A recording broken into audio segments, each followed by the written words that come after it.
Welcome into the debate Sunita Aaron, author and consulting editor, Hindustan Times, and KV Prasad, senior journalist and political analyst as well. A very, very warm welcome to both of you. Sunita, we've seen enough parliament sessions, which have been very, very kind of, eye to eye confrontation, etc. But I think this Dhankhar and Kharge, this particular confrontation which is going on, look at it. It is very aggressive, but it's bordering on courtesy, as it were. My whole point is, who threw the first stone, as it were? Do you think that the kind of disruptions that we heard from the opposition benches actually was more than what was required, Sunita Aaron? Yes, in fact, for someone who has watched violent, bloody battles on the front of the house, the eye-to-eye aggression is nothing very serious. But, right now, what we saw in the election field, it's, they've taken it forward to the Rajya Sabha. Now, Rajya Sabha being a center of elders, people expect more discussion and not this type of behavior on either parts. Having said so, I think it all started, if I remember correctly, that Mr. Kharge for 10 minutes was standing on the first day, wanted to raise some issue, and Mr. Dhankhar was busy at that time. He did not see, and he entered the well of the house. Now, after he entered the well of the house, I think the tension started, and after that, it continued. It's very, very unfortunate because the issue is very important, and where have we gone to? The issue is they're talking about NEET, they're talking about the future of the students, they're talking about other issues of constitution and other.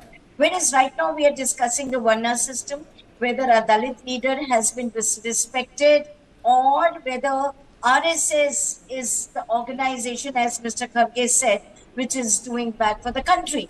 So the issue is much bigger, I think, than the issues that have been raised so far. They have diverted, they have, they deviated, they drifted from the main issue and came to the issues that were fought in the electoral battle. Yeah, it's almost, Sunita, it's like almost personal, as it were, because if I take umbrage and I say, Sunita, you're calling out my caste, he did not. He was praising Jairam Ramesh. And for the large, it's only the caste joke or the caste reference is only a private joke between those who were present there. You may know, I may know, we are journalists, we've done this all our lives. But the common people who are watching the proceedings, they must have been flummoxed. Ki ye kahan se aa gaya Varna system? Kya kisi ne keh diya? But then everybody is waiting for an opportunity to pick up a point and take advantage. Some brownie points politically. Even I think Dhankhar should have avoided saying that let Jairam Naresh be, he'll make a better leader of opposition. Kharge got a point and he said you are trying to Dalit. So a bit of overreaction, as it were, overreaction from both sides. Mr. Prasad, do you, from both, I think it was really this kind of overreaction. Now let's go to the next thing where there was a walkout and Mr. Dhankhar said, they have shown their back not towards me, but towards the constitution. They have not been truthful towards the oath that they have taken while entering the august precincts of this house, etc., etc., etc. Mr. Prasad, a bit of over-the-top reaction, because walkouts, there have been, I don't know, one has seen many walkouts. I don't know why it should be taken like that. Do you think, like Sunita and I were discussing, that it has now become very personal? It's almost like if you say that, I'm going to say it better, buddy, because everyone is watching me.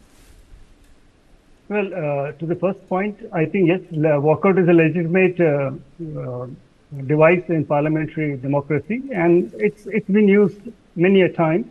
When people don't agree with the viewpoint, they walk out just to mark the protest. But that's the way it is. That's the conduct that do. The other issue is it's rather unfortunate that it's come to this where people are having to quarrel over some of the points that are being raised. I think the opposition has been, in the last few days in particular, has been making this point that they are receiving less than fair treatment. Now, that is their perception, based on what they're experiencing in the house, number one. So based on that is what you hear. In fact, the statement that you referred to of Mr. the chairman making a reference to Mr. Kharge in vis-a-vis Mr. Jairam Ramesh, rather Mr. Jairam Ramesh, I think there's a preface where he says the leadership is here, obviously referring to the leadership of the Congress party inside the house. So, Right. so I think what I feel is what is missing here is the humor element. The same thing could have been said in a humorous manner, and we have seen many a time when by saying something in a humorous way, the tension is taken away and members laugh and move on. So I think Because- there is a deep-seated kind of resentment which I am seeing now this time around from both sides. I mean, whether I'm attacking you or you are attacking me, it's no more kind of making the point, moving out. It's getting very, very up close and personal. You know, they don't lose a single chance of being very, very cutting towards each other. Sunita, let me bring you in here. Sunita, when I watched Mallikarjun Kharge ji, and one has watched him for decades now, the thing is that just because someone, it's almost like kids. If I praise my younger kid, it does not mean I'm criticizing my older boy. They say, no, that mama, you love him more. No, that's not true. So it's almost, we are mothers here. I mean, I'm sure you also must have faced this. I'm saying just because Dhankhar said, and he was very sarcastic when he told Jairam that, आप ही आ जाओ ना फिर, इतना बोल रहे हो आप, तो आप ही आ जाओ. Kharge to take it so personally as to bring Varna system, calling himself dull and calling himself replaceable. Don't you think the anguish is there, you know, for the longest time? He's always sold himself as a very, very empowered Dalit. What do you think is going on here? There is something which is brewing. I think both the opposition and the ruling party, they are still in the election mode. And the result, they have not come out of that, with BJP losing some seats and the opposition doing better. So there is this type of, opposition is trying to be very, very assertive and aggressive, whereas the BJP is saying, okay, whatever has happened in the elections has happened, but we are not going to take everything from you. Now, as I said earlier, Mr. Dhankhar and the tone of his, especially there was a background of 2-3 days where something or the other was happening between Dhankhar and Kharge. Right.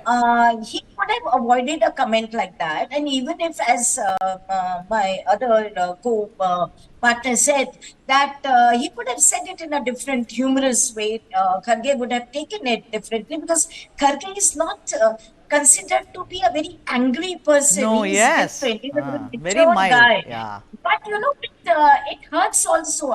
Had there been a Brahmin leader, perhaps a Brahmin would have reacted differently. But when you are talking about already you are cornered, and when you are talking about, and you are telling somebody from his own party that you'll do a better job than him. So he said, okay, then I'm a Dalit. How can you knock me down? So it became, as you said, it's like a kids playing on issues that they could have just laughed away at. But then kids, and taken yeah, more Sunita, serious but kids discussion. grow up and they think about all this and they laugh. know. After I making know. life I hell for think, us, they laugh it off. you But see, here, these are very, very... One line more, I think both have disappointed the people who were listening Yes, and were that's the expecting point.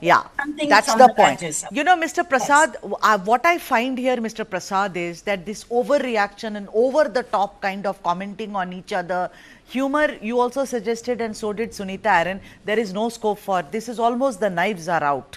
It's like the knife. Election mode, sure, elections over, new government in place. But I think, even look at Mr. Kharge, he goes out and he says, ये प्रधानमंत्री तो बहुत झूठ बोलते हैं. He lies most of the time. Now the thing is, that's for campaigning, but in a house, in an august house, there is no space or time for such remarks. I mean, who is he trying to, what is he trying to prove? You can talk about NEET's failure, you can talk about Agniveer's failure, you can talk about Hathras incident, everything is possible. But to say you're a liar, you are arrogant, don't you think that it is a kind of a shift that we are seeing, because they fought a really hard battle during the elections and now they are going to carry this forward. Unfortunately, I'm sorry to be a prophet of doom here. Well, I think, as B pointed out, the fact that they're just out of elections, they're not completely out of the mode in which they were in elections. It was a very, very hard contested battle for a long 2.5 months in the field. So they're coming to terms with the reality now. for the BJP in particular to realize that it doesn't have the comfort of numbers in Lok Sabha as it used to have, and has to listen an opposition which is back with the spring in its feet. So that is a fact. You see them exist there, and you see the kind of combative mode they were there. A similar kind of approach is being attempted in Rajya Sabha, where the numbers really are not that disfavorable for the governing coalition. But the opposition would like to keep tempo and pace to kind of match up with the Lok Sabha. Yeah, Mr. Approach. Prasad, but the kind of disruption we witnessed yesterday as well as today, where you're raising slogans, you are heckling, I mean, none of us hold a brief for any political party. But the thing is that same people who say you're wasting our time, this is taxpayers' money, let the parliament go on and let there be some kind of fruitful discussion. Do you think this heckling, wasn't it like over the top once again, not allowing someone to speak at all? It's not a school debate. Yeah, well, if I say it will be whataboutery, but the fact remains, in the last 30 years, this has been the trend.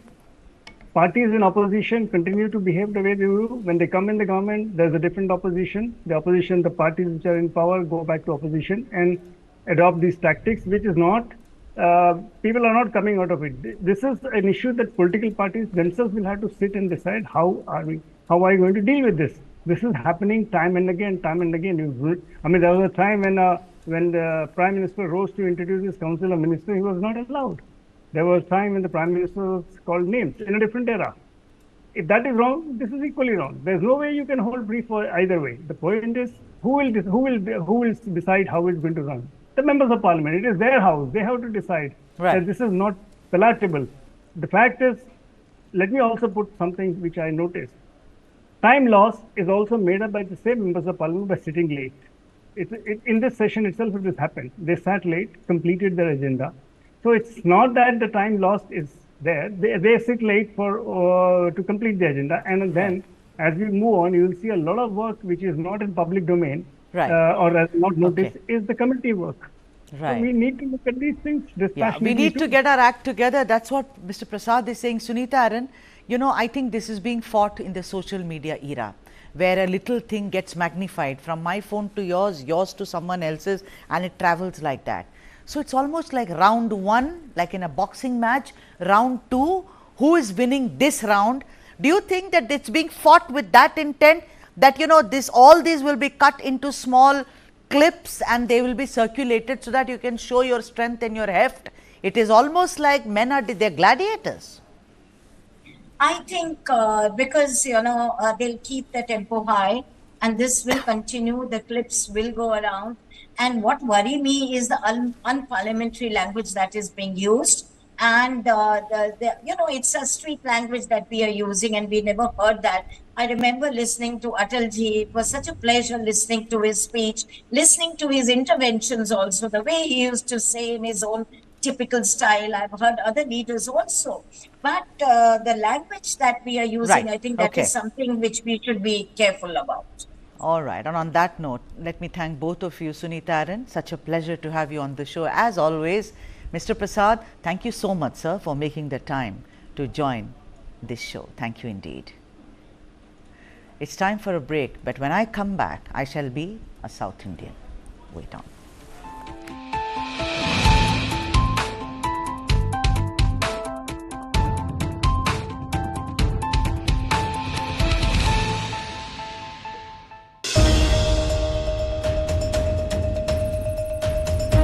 The confidence is certainly back in the market. Do tighten your seat belt so that you can withstand volatility. I have one humble request to all the viewers of News 9 is that please don't go, there will be a lot of choppiness, there will be a lot of volatility. Look at long term, don't look at short term. Buy quality, don't buy quantity, and wish you all the very best. हमारा time आ गया है और रहेगा.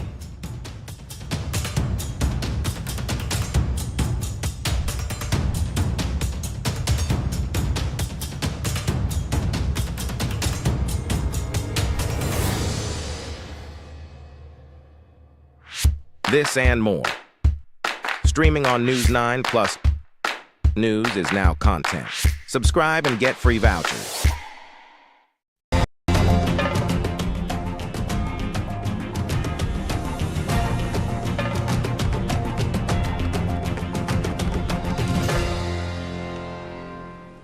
All right, the South Indian is here. My name is Sudha Sadanand. As usual, I shall bring to you 9 top stories from the South.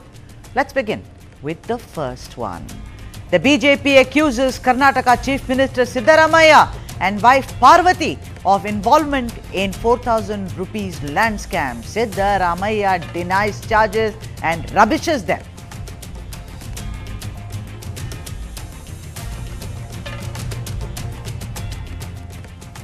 All right, Karnataka Chief Minister Siddaramaiah is in the dock, and after his government witnessed its first casualty in the Valmiki Corporation scandal, this time around, Siddaramaiah is facing a highly personal accusation. 36 hours after 4 officials of the Mysuru Urban Development Authority or MUDA were transferred over corruption allegations, the Karnataka BJP levelled a charge against Chief Minister Siddaramaiah's wife Parvathi that she was allotted an alternative land illegally by the authority. Leader of opposition R. Ashoka, who called Siddaramaiah Golmaal CM, pegged the extent of the alleged irregularities at 4,000 crores. Siddaramaiah came out all guns blazing and said that the alternative site for the land lost by his wife Parvathi was allotted by the previous BJP government, which introduced the 50-50 ratio scheme. Let's understand and briefly what is this 50-50 ratio scheme. MUDA distributed alternate sites to land losers after developing layouts in the 50-50 ratio, where 50% of the sites went to land losers. A government order actually stated that multiple sites were distributed to those who did not lose land for the development of sites. For the past 2 years, over 3,000 alternative sites were allotted to areas such as Vijayanagar, Dattagali, JP Nagar and RT Nagar, where the value of land was higher than in areas that MUDA had developed as layouts. Therefore, Siddaramaiah's response to the allegation was, in which he said, the site is allotted to us during the tenure of the BJP. My wife's property is 3.16 acres located close to the ring road. The 50-50 formula was given by the BJP. Our 3.16 acres of land was not acquired. MUDA made sites and distributed them. Don't they have to give it back to us? As per the law, the MUDA agreed to give sites in 50-50 sharing. This particular piece of land is purchased by my brother-in-law, Mallikarjuna. He gave the land to my wife through a gift deed. MUDA, with or without knowledge, converted it into sites and distributed it to people. It became MUDA property and compensated us. Let's listen in to what Siddaramaiah had to say yet again over the serious allegations of land grabbing, and I come back. ಉಪಯೋಗ ಆಗಿದೆಯೋ ಇಲ್ವೋ ಅಂತ ಹೇಳಿ ನೋಡಕ್ಕೆ enquiry ಮಾಡ್ತಾ ಇದ್ದೀವಿ. Number 1. Number 2, ಎಲ್ಲ ಇದನ್ನ ಸೈಟ್ಗಳನ್ನ ಕೊಟ್ಟಿದೀವಲ್ಲ, ಮೂಡೋದಿಗೆ ಕೊಟ್ಟಿದಾರಲ್ಲ, ಅವನ್ನ ಅಮಾನತ್ನಲ್ಲಿ ಇಟ್ಟಿದ್ದಾರೆ. In where is the last the government? ಆಮೇಲೆ ಯಾರು ಅಧಿಕಾರಿಗಳು ಇದನ್ನ ಈ ಅವ್ರ ಯಾರ ಕಾಲದಲ್ಲಿ ಇವೆಲ್ಲ ಸೈಟ್ಗಳನ್ನ ಹಂಚಿಕೆ ಮಾಡಿದ್ರು, ಅವ್ರನ್ನೆಲ್ಲ ಟ್ರಾನ್ಸ್ಫರ್ ಮಾಡಿದ್ರು. ಎಂಕ್ವೈರಿ ಮಾಡಿಸ್ತಾ ಇದ್ವಿ. ಸೀನಿಯರ್ IAS ಆಫೀಸರ್ ವರದಿ ಬಂದ ಮೇಲೆ ಕ್ರಮ ತಗೋತೀವಿ ಅಲ್ವಾ? ಸಿಬಿಐಗೆ ಯಾಕೆ ಕೇಳ್ತಾ ಇದ್ದಾರೆ? ರಾಜೀನಾಮೆ ಕೊಡಬೇಕು ಅಂತ ಹೇಳ್ತಿದ್ದಾರೆ. ಯಾಕಪ್ಪ? ಯಾಕೆ ನಂದೇನ್ ಪಾತ್ರ ಇದೆ ಅಲ್ಲಿ? ನನ್ಗೇನ ಈಗ ನನ್ನ ಜವಾಬ್ದಾರಿ ನಾ ಮಾಡದೇ ಇದ್ರು ತಾನೆ ರಾಜೀನಾಮೆ ಕೊಡೋದು ಯಾಕೆ? ಈಗಾಗಲೇ ಅಶೋಕ ರಾಜೀನಾಮೆ ಕೊಡುವಂತ ಕೊಟ್ಬಿಡ್ತಾರ. ಅವ್ರ ಕರ್ತವ್ಯ ಲೋಪ ಮಾಡಿದ್ದಾರೆ ಅಂತಂದ್ರೆ ಈಗ ಅವ್ರ ಕಾಲದಲ್ಲಿ MLA ಇರುವಾಗ. Meanwhile, like Chief Minister Siddaramaiah said, the government has formed a panel headed by Commissioner of Urban Authorities R. Venkatachalapati to probe into the allegations. Will this accusation stick? Is this yet another impediment faced by Siddaramaiah, even as the call for replacing him with D.K. Shivakumar as Chief Minister is gaining credence? We shall debate, but after this short break, don't go away. This is going to be super exciting.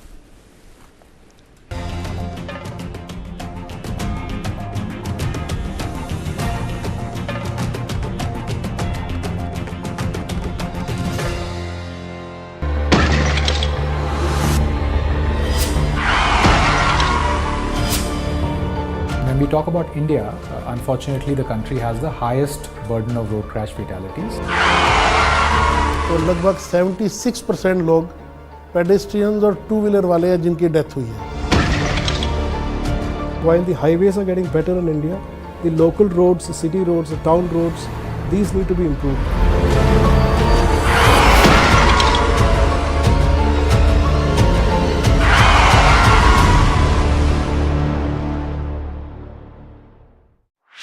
This and more.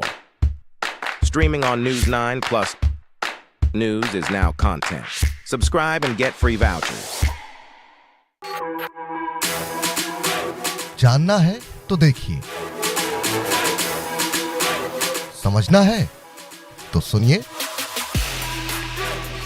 सीखना है तो पूछिए और कमाना है तो खरीदिए। जानकारी, सलाह और निवेश सब एक ही सुपर ऐप पर। पैसे का सवाल है तो जवाब है मनी 9। आजादी पैसे की, अभी डाउनलोड करें।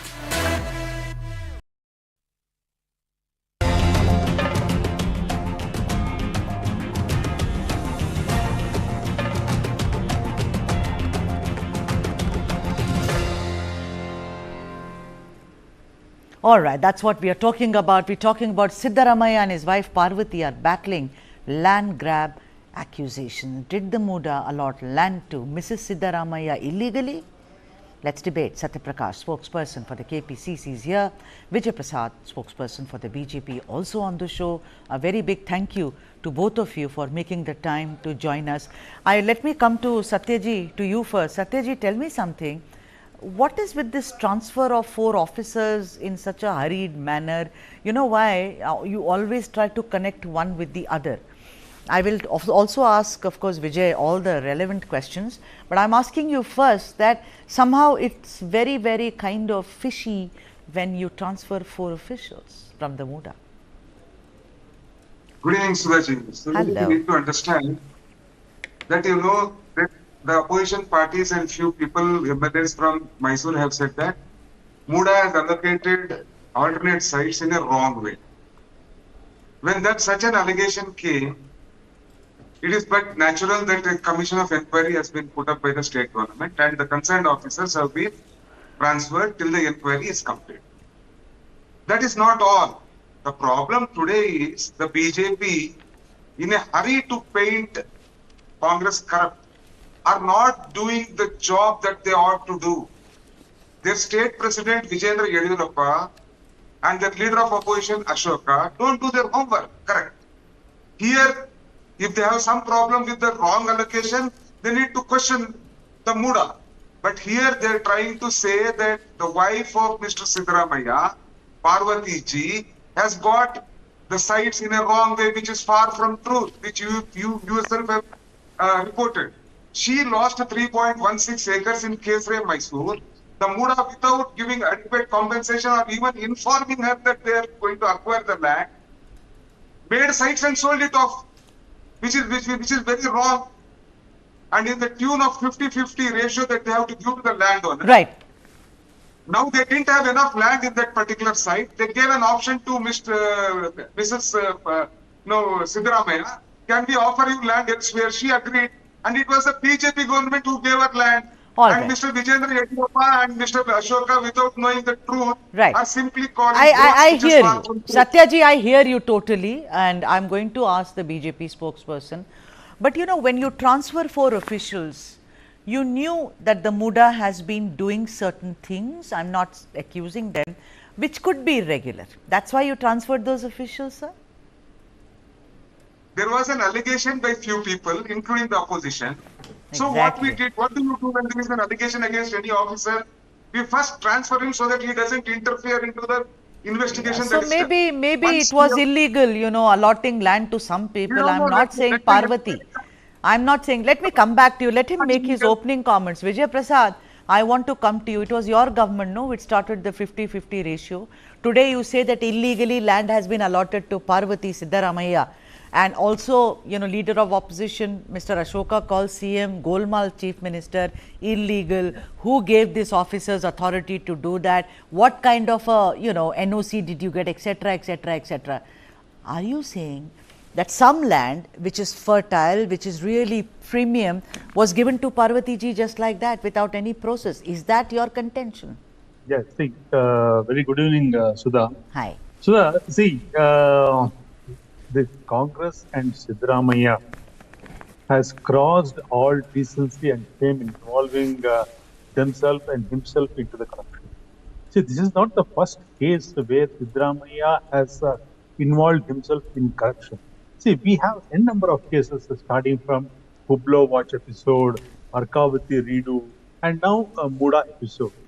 See, the issue here is that if they have received the land in turn legally, where was the need for the Congress government to suspend or transfer the officials? See, that is the first point. That is the first step which Congress is failing to answer.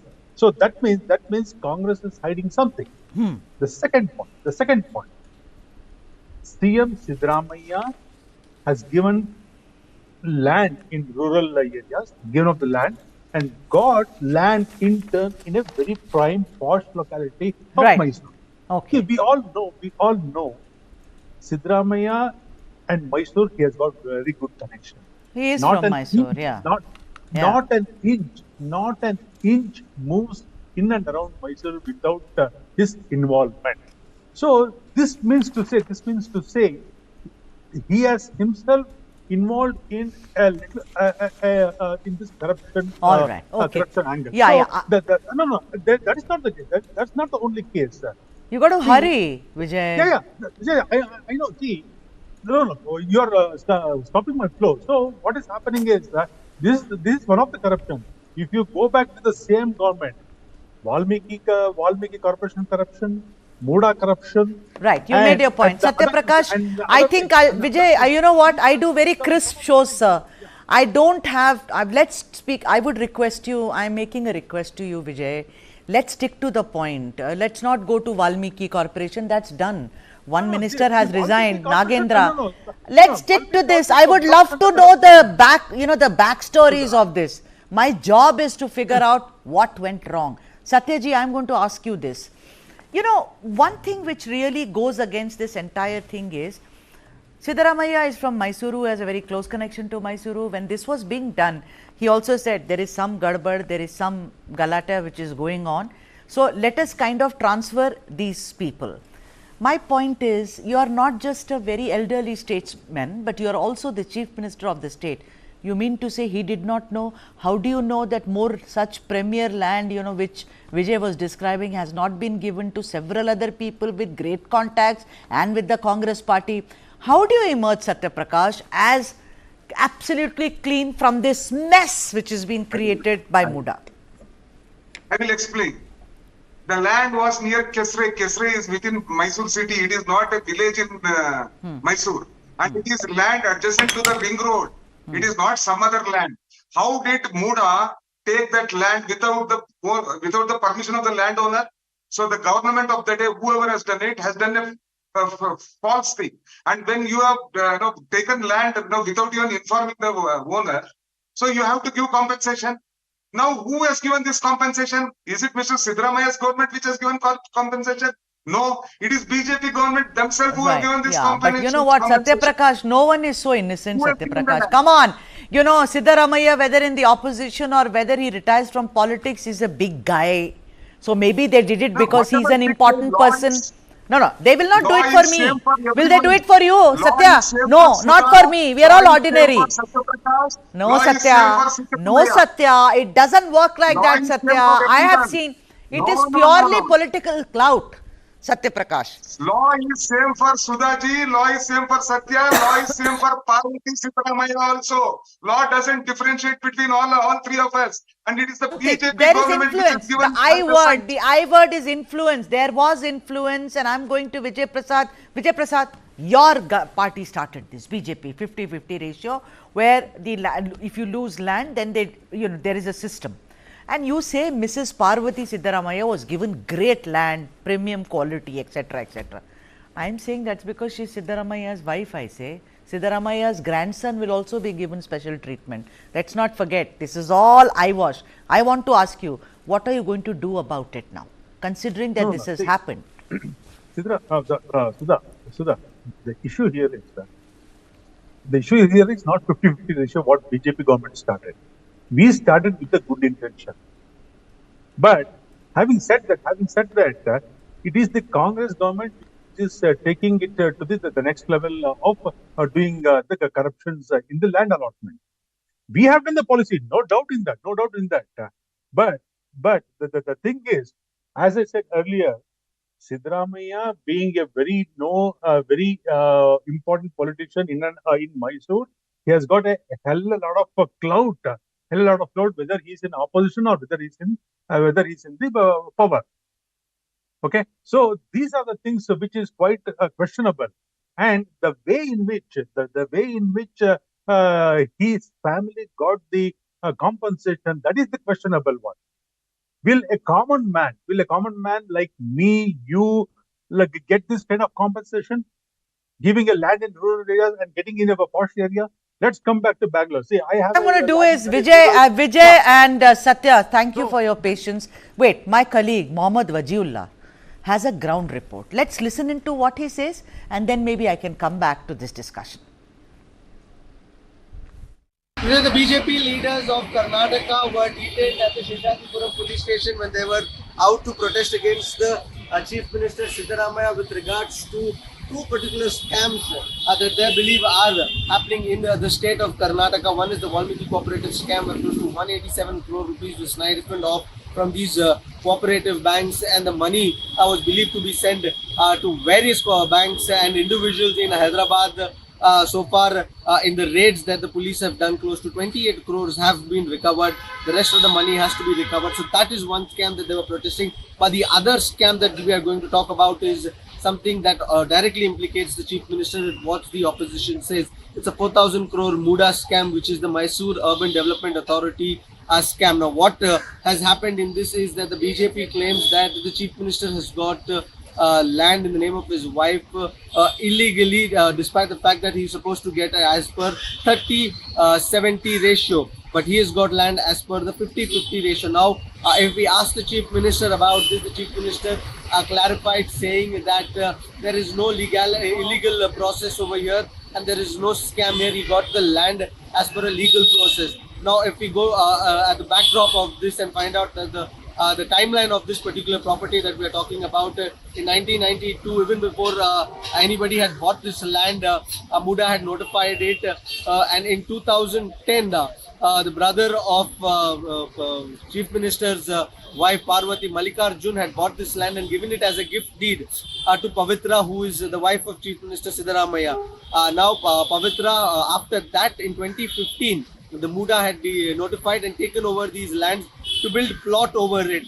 And after that build, that is when Pavitra and the Chief Minister notified it to the Muda, saying that their land exists over here and it has been usurped without their notification. The Muda officers acknowledged the fact that yes, this particular lapse has happened, and then all right, a lot of details there emerging from our ground report, and I've completely run out of time. I shall keep this discussion alive tomorrow as well. My thanks are due to Satya Prakash a lot, and also Vijay Prasad ji. My apologies, because there is yet another big news which is coming up, but thank you both for joining us on this debate. The next story is Andhra Pradesh's Deputy Chief Minister Pawan Kalyan accuses YSRCP of siphoning off rupees 5,000 crores generated through sand mining.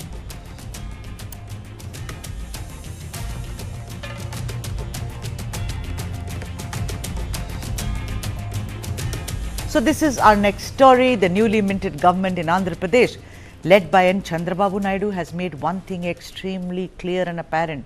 Even as they govern the state, their singular focus is on the misdeeds of the previous YSRCP government led by Jagan Mohan Reddy. The TDP Janasena government recently highlighted the 500 crore palace-like Rushikonda project, which was helmed by Jagan Reddy, and also how funds meant for Panchayati Raj were siphoned off, leaving the state's coffers empty. In one of his latest corruption allegations against Jagan Reddy, Deputy Chief Minister K. Pawan Kalyan, that preliminary reports are suggesting that sand worth 5,000 crores had been excavated and traded along the Godavari River between 2019 and 24. He said, and I am quoting him, at least 1,000 crore AP Mineral Development Fund, which was generated on sand trade during the past 5 years, is yet to be received by the government. The Mineral Development Fund is the prime source for the Gram Panchayats to meet their needs. There are no funds, and the Mineral Development Fund is nowhere seen in the Panchayati Raj department. Pawan Kalyan also sought a report on the pollution levels and emissions which are being released by several industries. And also, Pawan also spoke about an issue which was really heating up a couple of months ago and created a big controversy, that is the issue of missing women of Andhra Pradesh.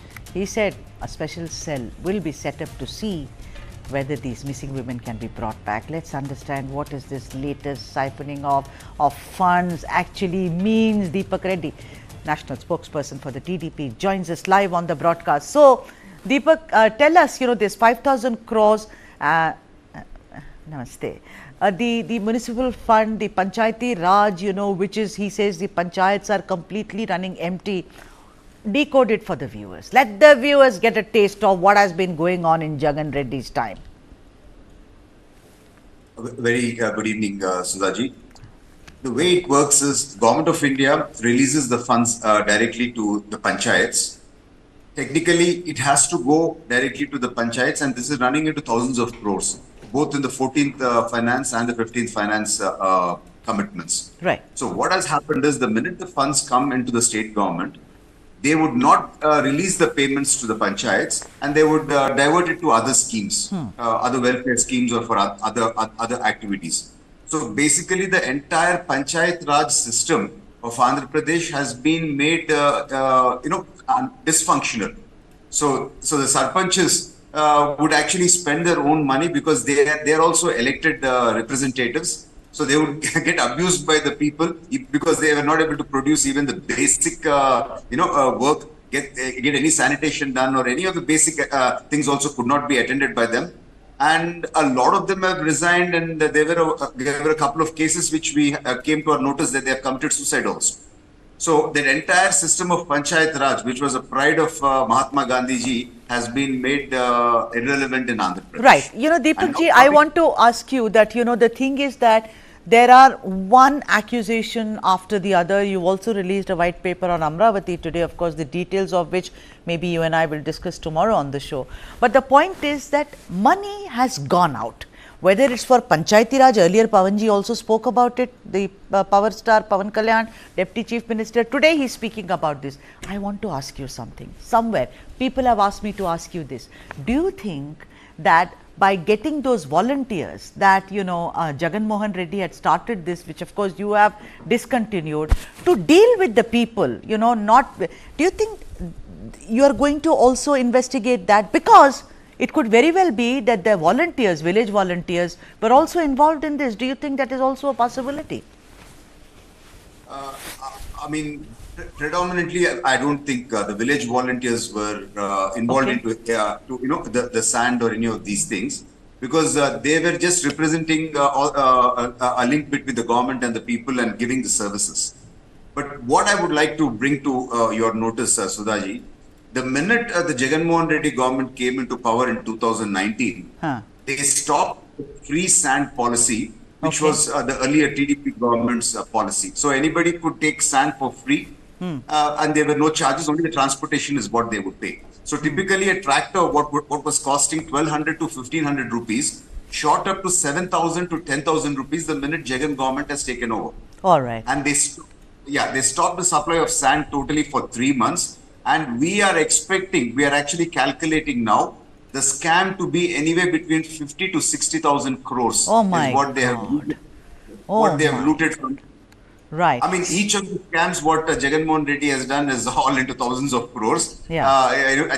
That's why my favorite dialogue, I keep telling, Kejriwal is like child's play in front of Mr. Jagan Mohan Reddy. And all these figures are going to come. And for a layman, I can tell you, what was costing 1,200 or 1,500 a tractor shot up to 7,000 to 10,000.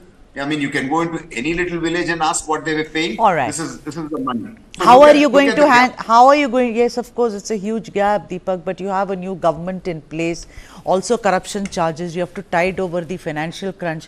What are you going to do going forward? How are you going? Because see, sand mining is used for infrastructure, as it were. If you're taking away basic sanitation facilities from the panchayats and people who live in a particular panchayat, you're actually kind of dispowering them completely, dismembering them of having any kind of a thing. But what will you do? What will Babu and Pawan Kalyan do now? Where do they get the money from, sir? I mean, the timing of our debate, our show today is really, really amazing, because today a decision has been taken by the government that again the sand policy, we're going to get rid of that old tender system and make it free sand policy. And the district collector would be responsible. Again, through panchayats, the old system would kick in and the revenue would go to the panchayats. And now, from now on, whatever would be coming from the central government, the amount would directly be deposited into the panchayat account. All right. This is what would be done to take it forward. All because, right. As an MLA, MP are direct elected representatives. Even the sarpanch is also an elected representative. Absolutely. He's a village. Absolutely. So you cannot make that institutional dysfunctional, because that is part of our governance and our electioneering process and part of our constitutional mechanism also. So thank you very much, Deepak. Of course, we will still wait and get the white paper on Amravati, which is going to unravel a lot of issues, you know, which are based on how the erstwhile government led by Jagan Mohan Reddy kind of took the money away, and many from poor people. Thank you so much, Deepak, for joining us on this broadcast. And ladies and gentlemen, as promised, I leave you with some of the other top headlines from the south of India. Thank you for watching. Vanakkam.